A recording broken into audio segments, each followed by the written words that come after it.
ഇപ്പോൾ ഭാർഗവി നിലയത്തിലെ സാറിൻ്റെ പ്രകടനം അതുവരെയും സത്യൻ സാറിൽ മാത്രം ചുറ്റിപ്പറ്റി നിന്നിരുന്ന സ്വാഭാവിക അഭിനയത്തിൻ്റെ മറ്റൊരു വേർഷനായിട്ടാണ് ആളുകൾ മനസ്സിലാക്കിയിരുന്നത്. ഏറ്റവും സ്വാഭാവികമായിട്ടാണ് അന്ന് എഴുത്തുകാരനെ സാർ അവതരിപ്പിച്ച് കാണിച്ചത്. പിന്നീട് അതിൻ്റെ പുതിയൊരു പതിപ്പായി നീലവെളിച്ചം വന്നപ്പോൾ പോലും സാറ് ചെയ്തു വെച്ചതിൻ്റെ ഒരു റിയലിസ്റ്റിക് ആയ വശം അതിൽ വന്നില്ല എന്ന് വിമർശനങ്ങളുണ്ടായിരുന്നു.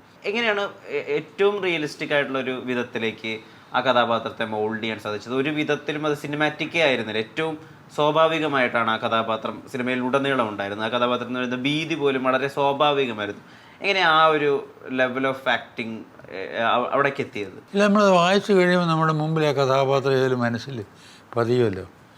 അപ്പോൾ അതിൽ കോൺസെൻട്രേറ്റ് ചെയ്ത് കഴിയുന്നിടത്ത് ആ ക്യാരക്ടർ നമ്മുടെ ഉള്ളിൽ കയറും. അപ്പോൾ അതാണ് നമ്മൾ പുറത്ത് പ്രകാശിപ്പിക്കുന്നത്. അല്ലാതെ പ്രത്യേക ഒരു സ്റ്റെപ്പ് ഒരു പ്രിപ്പറേഷനൊന്നുമില്ല ഇതിന്. ടു അണ്ടർസ്റ്റാൻഡ് ഇറ്റ്, എന്നിട്ട് അതിനെ ഉൾക്കൊള്ളാനും അതിനെ തിരിച്ച് പ്രകടിപ്പിക്കാനും ട്രൈ ചെയ്യുക. സിനിമകൾ സംവിധാനം ചെയ്തിരുന്നപ്പോഴും അക്കാലത്ത് പേരെടുത്ത തിരക്കഥാകൃത്തുക്കളെ അല്ലാതെ സാറിന് ഇഷ്ടമുള്ള എഴുത്തുകാരുടെ വർക്കുകളാണ് പലപ്പോഴും സാർ സിനിമയാക്കാൻ വേണ്ടി ഉത്സാഹം. അത് ആ പ്രോസസ്സിനോടുള്ള ഇഷ്ടം കൂടി കൊണ്ടായിരുന്നു. അത് സിനിമ ഉണ്ടാക്കുമ്പോൾ പൊതുവെ പുതുമുഖം പോലെയുള്ള ഒരാളെ വെച്ച് ചെയ്യുമ്പോൾ ഉള്ളൊരു ഇല്ല, അതുകൊണ്ടല്ല.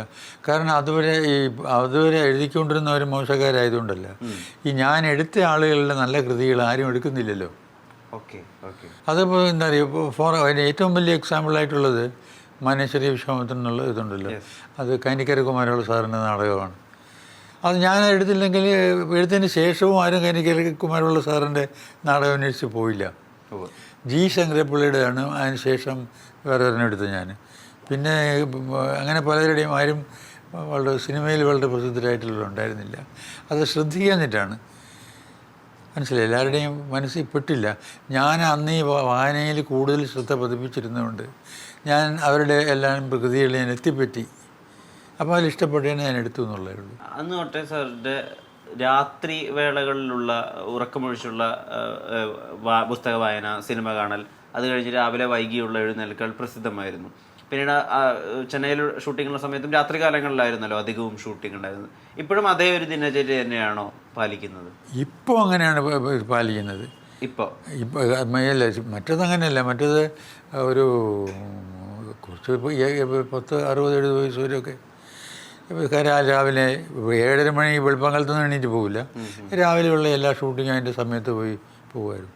പക്ഷേ കുറച്ച് പ്രായമായി കഴിഞ്ഞതിന് ശേഷം ഞാൻ പിന്നെ ഉച്ചയ്ക്ക് ശേഷമേ പോകുള്ളായിരുന്നു. ഒരു 2 to 9 ഞാൻ വർക്ക് ചെയ്യുള്ളൂ എന്ന് തോന്നുന്നു. ഇപ്പോഴത്തെ ഒരു ദിനചര്യ എങ്ങനെയാണ്? ഇപ്പോഴും സിനിമ കാണുന്നുണ്ട്, ഇപ്പോഴും OTT പ്ലാറ്റ്ഫോമുകളിൽ സിനിമ കാണാൻ ശ്രമിക്കുന്നുണ്ട്, പുസ്തക വായനയുണ്ട്. ദിനചര്യ ഒന്ന് പറയാം. ദിനചര്യ ഇപ്പോൾ എന്താ പറ്റിയെന്ന് പറഞ്ഞാൽ എനിക്കങ്ങനെ ഇപ്പോൾ നിങ്ങൾ ഇന്നത്തെ പ്രോഗ്രാം കണ്ടില്ലേ, നിങ്ങളുടെ പ്രോഗ്രാം, അങ്ങനെ ഒരു ദിനചര്യ എനിക്ക് വയ്ക്കാൻ സാധിക്കണില്ല. ഇനി മാറി മാറിയുള്ള ദിനചര്യ, അപ്രതീക്ഷിതമായിട്ടുള്ള സന്ദർശകരുണ്ടാവുക. അപ്പോൾ എന്തെങ്കിലും ചെയ്യണമെന്ന് വിചാരിച്ചാൽ പകലൊന്നും നടക്കില്ല. അപ്പോൾ ഒരു സിനിമ കാണണമെന്ന് പറഞ്ഞാൽ മനസ്സിൽ കണ്ടു കഴിഞ്ഞാൽ രാത്രി ഒരു 10 മണി കഴിഞ്ഞിട്ടേ എനിക്ക് സിനിമ കാണാൻ പറ്റുള്ളൂ. മനസ്സിലായി. എന്തെങ്കിലും വായിക്കണമെന്നോ, ഇത് അവിടെ 3 പത്രത്തിലുണ്ട്. 3 പത്രത്തിൽ 3 ഞാൻ ഒരു 30 പ്രാവശ്യം വീതം എടുത്തിട്ടുണ്ട്. എനിക്ക് വായിക്കാൻ സാധിച്ചില്ല, ആളുകൾ വന്നും പോയും ഇരിക്കുന്ന കാരണം. പിന്നെ ആ രാത്രി അത് വായിക്കേണ്ടത്. അങ്ങനെ വരുമ്പോൾ എൻ്റേതായിട്ട് എനിക്ക് കിട്ടുന്ന സമയം ആഫ്റ്റർ 11 o'clock. അപ്പോൾ നമുക്ക് ഉറങ്ങുമ്പോൾ ഒരു 3-3:30 മണിയായി പോകും. ഏറ്റവും ഒടുവിൽ കണ്ട സിനിമ ഏതാണ്? പുതിയ ഒരു സിനിമ ഞാൻ ഇന്നലെ കണ്ടത് ഈ ടോവിനോട് അടിപൊളി അക്രമം ഒരു പടയിൽ പോകുന്ന അജയൻ്റെ 2ാം മോഷണം. അത് ARM ഇന്നലെ വൈകിട്ട് കണ്ട് നിർത്തിയത്. ഈ ARMൻ്റെ സിനിമയ്ക്കും പണ്ട് മലയാളത്തിൽ വലിയ രീതിയിൽ വിറ്റുപോയിരുന്ന വടക്കൻ പാട്ടുകളുടെയും അല്ലെങ്കിൽ പടയോട്ടത്തിൻ്റെയൊക്കെ ഒരു ഛായ ഉണ്ടല്ലോ ചെറുതായിട്ട്. അത് ഓർത്തോ സിനിമ കണ്ടവസാനിപ്പിച്ചപ്പോൾ? അത് കണ്ടപ്പോൾ എനിക്ക് വളരെ ഇഷ്ടപ്പെട്ടില്ല. കാരണം അത് ഒരു ജനറേഷൻ ഗ്യാപ്പായിരിക്കാം. അതിനകത്ത് ചുമ്മാ ഈ അടിപിടിയെല്ലാം നമ്മളിത് കണ്ടുകൊണ്ടിരിക്കുക എന്ന് പറഞ്ഞാൽ എല്ലാ അടിപിടിയും നമ്മളപ്പോൾ ഡെരിവിഡികളാക്കുന്നതല്ലേ. ഒരുത്തൻ്റെ താടിയിലൊരു തട്ട് കൊടുത്താൽ അവന് പൊങ്ങിപ്പോയി 3 കറക്കം കറങ്ങി താഴെ വന്ന് നിൽക്കുകയും അവിടെ നിന്ന് എണീറ്റ് വന്ന് വെണ്ണി അടിക്കുകയൊക്കെ ചെയ്യണത് കണ്ടുകൊണ്ടിരുന്നിട്ട് തൃപ്തിപ്പെടുക എന്ന് പറഞ്ഞാൽ സാധിക്കണില്ല. അതിൻ്റെ വിഷമം ഉണ്ടായിരുന്ന പടം കാണുമ്പോൾ. വളരെ സ്വതസിദ്ധമായിട്ടുള്ളൊരു നർമ്മബോധം സാറിലുള്ളതായിട്ട് സാറിൻ്റെ ഒരു ജീവിത സാഹചര്യം സാർ ഒരു അഭിമുഖത്തിൽ വിവരിച്ചപ്പോൾ മനസ്സിലാക്കിയിട്ടുണ്ട്. സിഗരറ്റ് വലി വീട്ടിൽ പിടിച്ച സമയത്ത് അമ്മയുടെ തലയിൽ വെച്ച് സത്യം ചെയ്യാൻ അച്ഛൻ പറഞ്ഞു. അപ്പോൾ അച്ഛനോട് പറഞ്ഞു, ഞാൻ ഇനി സിഗരറ്റ് വലിക്കില്ല. ആ നിമിഷം തൊട്ടങ്ങോട്ട് ഇനി പിന്നെ അങ്ങോട്ട് ബീഡിയാണ് വലിക്കുന്നത്. കാരണം സത്യം അവിടെ ലംഘിക്കപ്പെട്ടിട്ടില്ലല്ലോ. ഈ നർമ്മബോധം അതൊരു നർമ്മബോധമല്ല, ആവശ്യമായിരുന്നു. ഇപ്പോഴും നമ്മളോട് സംസാരിക്കുമ്പോൾ പോലും നർമ്മമുണ്ട്. ജീവിതത്തെ ലൈറ്റായി തന്നെയാണോ ഇത്രയും കാലയളവിൽ മുഴുവനായും എടുത്തത്? സ്വയം ഒരു ഗൗരവമായിട്ട് എടുത്ത സന്ദർഭങ്ങളുണ്ടോ? ഇല്ല, അങ്ങനെ വലിയ സീരിയസ് ആയിട്ടൊന്നും എടുത്തിട്ടില്ല. കാരണം ജനിക്കുന്നു, കുറേ കഴിഞ്ഞിട്ട് പോകുന്നു, ഇതൊക്കെ നമുക്ക് അറിയാമെന്നുള്ളതല്ലേ. അപ്പോൾ ഇതിനെ വലിയ സീരിയസ് ആയിട്ട് എടുത്തിട്ട് കാര്യമൊന്നുമില്ല. സീരിയസ് ആയിട്ട് എടുത്താൽ കൂടുതൽ ബുദ്ധിമുട്ടാവില്ല ലൈഫിൽ. So take it like that. കുറച്ച് ലൈറ്റായിട്ട് എടുത്താൽ സുഖമാണ് ജീവിക്കാൻ. ഇപ്പോൾ 91 വയസ്സാവുന്നു. ഇതുവരെയും ആവുന്നുമല്ല, അത് കഴിഞ്ഞു. 91 വയസ്സ് കഴിഞ്ഞിരിക്കുന്നു. വളരെ വിരളമായ പിറന്നാളുകൾ ആഘോഷിച്ചിട്ടുള്ളൂ. അതും 80ഉം 90 പിറന്നാളും ആഘോഷിക്കാൻ അതിൻ്റെ കാരണമുണ്ട്. മാധ്യമ ശ്രദ്ധ, ആളുകൾ വന്ന് ആശംസകൾ അർപ്പിക്കുന്നു, അതുകൊണ്ടൊക്കെയാണ്. എന്താണ് പിറന്നാളുകൾ, അങ്ങനെയുള്ള ആഘോഷം, അതിനോടൊക്കെ ഒരു വിമുഖത? അങ്ങനെ വിമുഖത അല്ല ഉണ്ടായിരുന്നത്. പണ്ട് ഞാനിവിടെ പഠിച്ചുകൊണ്ടിരുന്ന കാലത്ത് വീട്ടിൽ കാലത്ത് എഴുതി പിറന്നാളുണ്ടെന്ന് എല്ലാവരും കുളിച്ച്, പ്രത്യേകിച്ച് ഞാൻ അമ്പലത്തിൽ പോയിട്ട് തൊഴുത് സ്കൂളിൽ പോകുക അല്ലെങ്കിൽ കോളേജിൽ പോകുക, അങ്ങനെയൊക്കെ ആയിരുന്നു. പ്രത്യേകം ഉണ്ടായിരുന്നെന്ന് പറഞ്ഞാൽ സാധാരണ കഴിക്കുന്ന ഊണിൻ്റെ കൂടെ ഒരു പായസം ഉണ്ടാകും, ഒരു പ്രഥമൻ. അല്ലാതെ ഒരു ആഘോഷമൊന്നും ഉണ്ടായിരുന്നില്ല. പിന്നെ കുറച്ച് വളർന്നു കഴിഞ്ഞതിന് ശേഷം പിന്നെ ആഘോഷിക്കാനുള്ള അവസരം ഉണ്ടായില്ല. എൻ്റെ ഗ്രാജുവേഷൻ കഴിഞ്ഞതിന് ശേഷം 2 വർഷം ബനാറസിലായി പോയി MA പഠിക്കാൻ. പിന്നെ 2 വർഷം നാഗരൂരിലായിപ്പോയി. അതിന് 3 വർഷം ഡൽഹിയിലായിപ്പോയി. പിന്നെ തിരിഞ്ഞ് സിനിമയിൽ വന്നപ്പോൾ മദ്രാസിലുമായിപ്പോയി. അപ്പോൾ അങ്ങനെ ആഘോഷിക്കാനൊരു ഒരു അവസരം ഉണ്ടായില്ലെന്നല്ല, അതിനെക്കുറിച്ച് ആലോചിക്കാൻ സാധിച്ചിട്ടില്ല. അങ്ങനെ എൻ്റെ അറിവിൽ വീട്ടിലോ ഞാനോ എവിടെയെങ്കിലും വെച്ചിട്ടോ എൻ്റെ പിറന്നാളിന് ഒരു ആഘോഷം ഒരിക്കലും ഉണ്ടായിട്ടില്ല. അതുണ്ടായത് 90-ാം വയസ്സിൽ നാട്ടുകാരെല്ലാം കൂടെ, സിനിമാക്കാരെല്ലാം കൂടെ നടത്തിയ ഒരു ആഘോഷമുണ്ടല്ലോ, അതിനെനിക്ക് പോകാനും പറ്റിയില്ല. ഇത്ര അധികം സിനിമകൾ ചെയ്തിട്ടും, ഒരു ഏകദേശം 6 പതിറ്റാണ്ടുകളോളം സിനിമയിൽ നിലനിന്നിട്ടും ഒരു സിനിമ നൽകുന്ന ഈ സുഖങ്ങൾ, അല്ലെങ്കിൽ ഗ്ലിറ്റ്, ഗ്ലാമർ, സെലിബ്രേഷൻ, ആ ഏരിയകളിലൊന്നും മധുസാറിനെ കണ്ടിട്ടില്ല. കുടുംബവുമായിട്ടാണ് അധികവും സ്പെൻഡ് ചെയ്യുന്നത് കണ്ടിട്ടുള്ളത്. ഷൂട്ടിംഗ് കഴിഞ്ഞാൽ നേരെ വീട്ടിലേക്കാണ് പോകുന്നത് കണ്ടിട്ടുള്ളത്. അങ്ങനെയുള്ളൊരു സിനിമ നൽകുന്ന ഒരു സുഖമുണ്ടല്ലോ, ഭയങ്കര ഗ്രാൻഡ്യൂർ, ഒരു വലിപ്പം, അത് എന്താ ആകർഷിക്കാതിരുന്നത്? ഇല്ല, അതിനേക്കാൾ നമ്മൾ ജോലിക്ക് പോകുന്നു. നമ്മളിപ്പോൾ വർക്കിന് പോകണം. വർക്ക് കഴിഞ്ഞാൽ ഏറ്റവും ഞാൻ പ്രാധാന്യം നൽകിയിട്ടുള്ളത് കുടുംബത്തിനാണ്. അപ്പോൾ എനിക്ക് വലിയ സുഖമാണ് ഈ നല്ല ക്യാരക്ടർ പോയിട്ട് അഭിനയിക്കുക എന്നുള്ളത്. അത് കഴിഞ്ഞ് പിന്നെ തിരിച്ച് വീട്ടിൽ വരിക. മറ്റേതങ്ങനെ ഞാനെന്നല്ല, എനിക്ക് തോന്നുന്നില്ല ആരും മലയാള സിനിമയിൽ അങ്ങനെ ഉണ്ടെന്ന് എനിക്ക് തോന്നുന്നില്ല. ഈ ആഘോഷിക്കാൻ പോകുന്നവരും വേറെ ഹിന്ദിയിലോ വല്ലതും ഉണ്ടോ എന്ന് അറിയാൻ പാടില്ല. തമിഴിലും അങ്ങനെ അധികം ഉണ്ടെന്ന് തോന്നുന്നില്ല. സിന്ദൂരച്ചെപ്പ്, തീക്കനൽ 2 മികച്ച സിനിമകൾ സംവിധാനം ചെയ്തിരിക്കുന്നു. 2നും സംസ്ഥാന സർക്കാർ അന്ന് അംഗീകാരങ്ങളും നൽകിയതാണ്.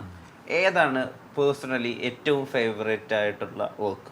അത് ചോദിക്കരുത്. കാരണം 2നും തമ്മിൽ യാതൊരു ബന്ധവുമില്ല. ഒരുമാതിരി എന്തോ ഒരു 2 പുലിയും കടുവയും തമ്മിൽ എന്താ ചോദിച്ചാൽ 2 ഏതാണ്ട് ഒരു പോലെ തന്നെയല്ലേ. അതെ, അതുപോലെ 2 നല്ല കഥകൾ, നല്ല ആർട്ടിസ്റ്റ്, നല്ല പടമായിരുന്നു. അത് ഷൂട്ട് ചെയ്യാനും സൗകര്യമായിരുന്നു, സുഖമായിരുന്നു. അഭിനയിക്കാനും സുഖമായിരുന്നു. പുറത്തു വന്നപ്പോൾ ആളുകൾക്ക് കാണാനും സുഖമായിരുന്നു. അടുത്തടുത്ത വർഷങ്ങളിലാണ് ഈ 2 സിനിമകൾക്കും വലിയൊരു അംഗീകാരമൊക്കെ കിട്ടുന്നത്. ഏറെക്കുറെ കുറഞ്ഞ വർഷങ്ങളുടെ ഇടവേളയിൽ. അതിനുശേഷവും സിനിമകൾ 14 സിനിമകളോട് സംവിധാനം ചെയ്തു. അതിനുശേഷം സംവിധാനം ഒരു 90-കൾക്ക് ശേഷം വളരെ കുറയുകയും പ്രൊഡക്ഷൻ മാത്രമാവുകയൊക്കെ ചെയ്തിരുന്നു. എന്താ സംവിധാനം കുറഞ്ഞു പോയത്? അത് ഈ സംവിധാനം എന്നുള്ള നമ്മുടെ നാട്ടിൽ ഈ സംവിധാനം എന്ന് പറയുന്നത് ക്യാമറയിൽ നിർത്തി ഉള്ളപ്പോൾ ഷോട്ട് എടുക്കുക മാത്രമായിട്ട് മാറി. സംവിധായകൻ ഷോട്ട് എടുക്കുന്നു, ഇതിനെ കൊണ്ട് എഡിറ്ററിൽ കൊടുക്കുന്നു, അയാൾ കട്ട് ചെയ്യുന്നു, പിന്നെ അങ്ങോട്ട് അതിന് മുമ്പുള്ളതെല്ലാം അങ്ങനെയാണ്. അപ്പോൾ സംവിധായകൻ എന്ന് പറയുന്നത് എഡിറ്ററെ പോലെ, ക്യാമറാമാനെ പോലെ, മേക്കപ്പ് മാനെ പോലെ ഷോട്ട് എടുക്കുന്ന മനുഷ്യനായിട്ട് മാറി. എഡിറ്റിങ്ങിൽ പോലും അധികം ശ്രദ്ധിക്കില്ല എന്ന് മാത്രമല്ല, ശ്രദ്ധിച്ചുകൊണ്ട് പ്രയോജനമില്ല. അത്ര വലിയ കഴിവും അറിവും ഉണ്ടാവില്ല പലർക്കും. അപ്പോൾ ഇതിൻ്റെ എനിക്ക് വേണ്ടി വന്നത്, ഞാൻ ഈ പ്രൊഡ്യൂസർ എന്ന് പറയുന്ന ആൾ നമ്മളെ മനസ്സിലാക്കിയിട്ടുള്ളത് കാശും കൊണ്ടുവരുന്ന ഏതെന്നൊരാൾ മനസ്സിലാക്കിയിട്ടുള്ളതല്ല, യാഥാർത്ഥ്യവും കുറേ അങ്ങനെയാണ്. അയാൾക്ക് ഈ പടത്തിൻ്റെ കഥയിലോ അല്ലെങ്കിൽ അതിൻ്റെ ടേക്കിങ്ങിലോ അതിൻ്റെ ഗുണത്തിലോ ഒന്നും യാതൊരു എന്തെന്ന് പറയാൻ ബന്ധവും ഉണ്ടാവില്ല. ഇല്ലേ, മാറി നിൽക്കുന്ന ഒരു മനുഷ്യനാണ് പലതിലും. എല്ലാ പ്രൊഡ്യൂസേഴ്സിനും കുറിച്ചല്ല ഞാൻ പറയണത്. അവ പ്രൊഡ്യൂസറാണ്, ഇത് റിയൽ പ്രൊഡ്യൂസർ. അയാൾ സ്ക്രിപ്റ്റ് ടു സ്ക്രീൻ, ചിലപ്പം പുറത്ത് അത് കഴിഞ്ഞും ഈ സിനിമയെ കൊണ്ട് നടക്കുന്ന ആളാണ് എൻ്റെ മനസ്സിലുള്ള പ്രൊഡ്യൂസർ. അല്ലാതെ ഈ കാശ് കൊണ്ടുവരുന്ന ആളിനെ ഫൈനാൻഷ്യർ എന്ന് പറയാം, അല്ലെങ്കിൽ പ്രൊപ്പറേറ്റർ എന്ന് പറയാം. He's not the producer because he's not producing it. Produce ചെയ്യുന്ന ബാക്കി അതിലുള്ള ടെക്നീഷ്യൻസും ആർട്ടിസ്റ്റും ഒക്കെ കൂടെ ചേർന്നിട്ടാണ്. അപ്പോൾ പ്രൊഡ്യൂസർ എന്ന് പറയുന്ന ആളാണ് ഇതിൻ്റെയൊക്കെ മുകളിലുള്ളത് എൻ്റെ മനസ്സിൽ. ഈ സിനിമ ഷൂട്ട് ചെയ്ത് സിനിമയാക്കുന്ന ഡയറക്ടറും, എഡിറ്റ് ചെയ്ത് ശരിയാക്കുന്ന എഡിറ്ററും, മ്യൂസിക് ഡയറക്ടറും, നേരെയുള്ള സ്ക്രിപ്റ്റ് എഴുത്തുകാരനും, ക്യാമറാമാനും, ഇതൊക്കെ പോലെ അവരും ഇവരെയൊക്കെ അതിനുമുപരിയായിട്ട് ഈ പ്രൊഡക്ഷൻ്റെ മറ്റു കാര്യങ്ങളും കൂടെ നോക്കി നടത്തുന്ന ഒരാളാണ് എൻ്റെ പ്രൊഡ്യൂസർ. അതാകാനായിരുന്നു എൻ്റെ അടുത്ത ആഗ്രഹം. ഈ ഡയറക്ഷൻ കഴിഞ്ഞപ്പോൾ എനിക്ക് പ്രൊഡ്യൂസറാകണമെന്ന് തോന്നി. അപ്പം ഞാൻ ചുമ്മാ കാശ് മുടക്കിയിട്ട് മാറി നിന്നിട്ട് കണ്ടുകൊണ്ടിരിക്കുന്ന ഒരാളല്ല. ബട്ട് ഇതിൻ്റെ ഓരോ ഫ്രെയിമിലും ഞാനുണ്ടെന്നുള്ളതാണ് സത്യം. അതുകൊണ്ടാണ് ഞാൻ എൻ്റെ ഡയറക്ടർ എന്നുള്ള ഇത് വരാത്തത്. ഞാൻ producer is the man who makes the film. ഈ പ്രൊഡക്ഷനിലേക്ക് കൂടി കടന്നപ്പോൾ മധു സാറിലേക്ക് ഒരു പേടി കലർന്ന ബഹുമാനം, മധു സാർ എന്ന് പറഞ്ഞാൽ ഒരു ഭയമുണ്ട്, ആളുകൾക്ക് അടുക്കാൻ, ഒരു ആശയം പറയാൻ ഒരു ഭയമുണ്ട്, അങ്ങനെ പൊതുവിലൊരു അഭിപ്രായം രൂപപ്പെട്ടിരുന്നു. അതിനെപ്പറ്റി അറിവുണ്ടായിരുന്നു? ഇല്ല, അതുകൊണ്ട് അതെനിക്ക് തോന്നുന്നു. ഞാൻ ഈ പണ്ടില്ലേ വാദ്യാരായിരുന്നല്ലോ, അപ്പോൾ ഇപ്പോഴും എൻ്റെ മനസ്സിൽ ആ പിള്ളേരെ പഠിപ്പിച്ച ഒരു സംഗതി കിടപ്പുണ്ട്. ഇപ്പോൾ ഏത് പ്രായം അതല്ലേ. അപ്പോൾ 2 വർഷം അത് പഠിച്ച് വന്ന് കഴിഞ്ഞ ഒന്ന് ക്ലാസ്സിലിരുന്ന് പഠിച്ചത്, അത് കഴിഞ്ഞ് നേരെ 2 വർഷം കോളേജിൽ ലെക്ചറായിരുന്നപ്പോൾ എൻ്റെ മുമ്പേ ഇരിക്കുന്ന എല്ലാം കുട്ടികളല്ലേ, അവരുമായിട്ടാണ് ഈ 2 വർഷവും സംബന്ധിച്ചുകൊണ്ടിരുന്നത്. അപ്പോൾ അത് മനസ്സിൽ കിടന്നതാണോ എന്ന് സംശയമുണ്ട്. പിന്നെ വീട്ടിലാണെങ്കിലും അതെ, എൻ്റെ കൂടെ ഉണ്ടായിരുന്നത് 4 സിസ്റ്റേഴ്സാണ്, അത് 4ഉം ഇളയത്. അപ്പോൾ എനിക്ക് ചേട്ടനില്ല, അമ്മാവനില്ല, അച്ഛനുണ്ടായിരുന്ന. അച്ഛൻ പലപ്പോഴും വീടിന് പുറത്തായിരുന്നു ജോലി ചെയ്തിരുന്നത്. അതൊക്കെ എപ്പോഴും 24 മണിക്കൂറും അല്ല, ഒരു മാസത്തിൽ. ആദ്യമൊക്കെ അച്ഛൻ മാസത്തിലൊരിക്കൽ 2 മാസത്തിലൊരിക്കലൊക്കെ 2 ദിവസത്തേക്ക് വരെ ഉണ്ടായിരുന്നുള്ളൂ. അച്ഛൻ പല സ്ഥലത്താണ് ജോലി ചെയ്തിരുന്നത്. അപ്പോൾ ഇതിൻ്റെ ഒക്കെ കൂടി തന്നെ ഒരുമാതിരി ഒരു അധ്യാപകൻ എൻ്റെ മനസ്സിൽ കയറി, ഈ പിള്ളേരുടെ ഒരു അധ്യാപകൻ വീട്ടിൽ. പിന്നെ അത് കഴിഞ്ഞിട്ട് വന്നപ്പോൾ കോളേജിൽ എനിക്ക് തോന്നുന്നു ആ ഏജിൽ, ആ പ്രായത്തിൽ കടന്നുകൂടിയ അധ്യാപകനായിരിക്കും ഈ കുഴപ്പമുണ്ടാക്കിയത്. മധു സാറിൻ്റെ അച്ഛൻ കുറേ കൂടി കർക്കശക്കാരനായിരുന്നു എന്നും വളരെ സ്ട്രിക്റ്റ് ആയിരുന്നു എന്നും, അതുകൊണ്ട് ഒരു മകൻ എന്നുള്ള രീതിയിൽ സ്നേഹം പ്രകടിപ്പിച്ച് അങ്ങോട്ട് അടുക്കാൻ സാധിച്ചിട്ടില്ല എന്ന് വായിച്ചിട്ടുണ്ട്. ഇപ്പോൾ ഉള്ളിൽ സദാസമയം ഒരു അധ്യാപകൻ ഉള്ളത് കൊണ്ട് തന്നെ സ്വന്തം മക്കളോടും അച്ഛനെ പോലെയായിരുന്നോ പെരുമാറിയിരുന്നത്, അതോ സ്നേഹവാത്സല്യങ്ങൾ നിറഞ്ഞൊരു അച്ഛനായിരുന്നു? അല്ല, എനിക്ക് അവിടെ ഒരു മോളല്ലേ ഉള്ളൂ. പിന്നെ അതുകൊണ്ട് ഈ പ്രശ്നം വന്നില്ല. എനിക്കിപ്പോൾ ആകപ്പാടെ അവളെ ഉണ്ടായിരുന്നുള്ളൂ. അതുകൊണ്ട് പിന്നെ ഞാൻ വളർത്തിയതും ഞാനല്ല. ഞാൻ ഈ സമയത്ത് മദ്രാസിൽ നിന്ന് ഷൂട്ടിങ് കഴിഞ്ഞിട്ട് ഇവിടെ വന്നിട്ട് 3-4 ദിവസം കാണും, പിന്നെയും പോവും, പിന്നെ ഒരു 5-6 ദിവസം കഴിയുമ്പോൾ വരും. പക്ഷെ അവളെ വളർത്തിയത് അവളുടെ അമ്മയും അമ്മൂമ്മയൊക്കെ കൂടെയാണ്. അവൾ കുറേ വളർന്ന് കഴിഞ്ഞതിന് ശേഷമാണ് വളരെ ക്ലോസ് ആവാൻ സാധിച്ചത്. സ്റ്റുഡിയോ ഇവിടെ തുടങ്ങിയതിന് ശേഷം ആണ് അധികവും വീട്ടിലുണ്ടാകാൻ സാധിച്ചത്. അച്ഛൻ ഈ പറയും പോലെ അങ്ങനെ ഒരു കർക്കശക്കാരനും എന്തെന്ന് പറയാൻ ഒരു സ്ട്രിക്റ്റ് ആയിട്ടുള്ള ആളും അത് എന്നോട് മാത്രമേ ഉണ്ടായിരുന്നുള്ളൂ. ഓക്കെ. അത് ഈ 4 പെൺമക്കളെ മൂത്തായിട്ട് ഉള്ളവനാണ്. അപ്പം വീട്ടിൽ എന്തായാലും ഒരു അമ്മ പരാതി പറയും, സിസ്റ്റേഴ്സ് എല്ലാം പരാതി പറയും, അച്ഛൻ വന്നു കയറുമ്പം കേൾക്കുന്ന ഇതൊക്കെയാണ്. മനസ്സിലായി? അത് കാരണം ഇവന് നന്നായിക്കോട്ടെ എന്ന് വെച്ചിട്ട് കാണിച്ച മണ്ടത്തരമാണ്. മധു സാറിൻ്റെ ഒരു ചേഷ്ടകളും അല്ലെങ്കിൽ ഒരു രീതിയിലുള്ള മധു സാർ ടെംപ്ലേറ്റുമായി ഒരു ബന്ധവുമില്ലാത്ത 2 കഥാപാത്രങ്ങൾ, ഒന്ന് ഉമ്മാച്ചുവിലെ മായനും അതുപോലെ കുടുംബവിശേഷത്തിലെ രാഘവക്കുറുപ്പും ആണെന്നാണ് പൊതുവിൽ ഫിലിം ക്രിറ്റിക്സ് ഉൾപ്പെടെ പറയാറ്. ഈ 2 കഥാപാത്രങ്ങളിലും എന്താണ് സവിശേഷമായി മധു സാർ തന്നെ ഒരു സ്വയം ഒരു റെട്രോസ്പെക്ഷൻ എടുത്ത് നോക്കുമ്പോൾ കാണുന്ന പ്രത്യേകതകൾ ഈ സാധാരണ നാം കാണുന്ന മനുഷ്യരെക്കാളും കുറേ കൂടെ കുറേ വൈരുദ്ധ്യങ്ങൾ നിറഞ്ഞ ജീവിതം നയിച്ചവരാണ് ഇവരെല്ലാം, ഇല്ലേ? അപ്പോൾ കഥ പറയുന്നത് ഫ്രം ദെയർ ബിഗിനിങ്, ആദ്യം തൊട്ട് അവസാനം വരെയുള്ള കഥ നമ്മൾ പറയുന്നുണ്ട്. അപ്പോൾ ചെറുപ്പത്തിലുള്ളതുകൊണ്ട് കുറച്ച് പ്രായമായത് വരെയുള്ള എല്ലാ മൂമെൻറ്റ്സും അവരുടെ ജീവിതത്തിൽ വരുന്നുണ്ട്. ഇതൊക്കെ അഭിനയിക്കണ്ടേ? അപ്പോൾ അതെല്ലാം ചെയ്യാനുള്ള ഒരു ആനന്ദമുണ്ടല്ലോ.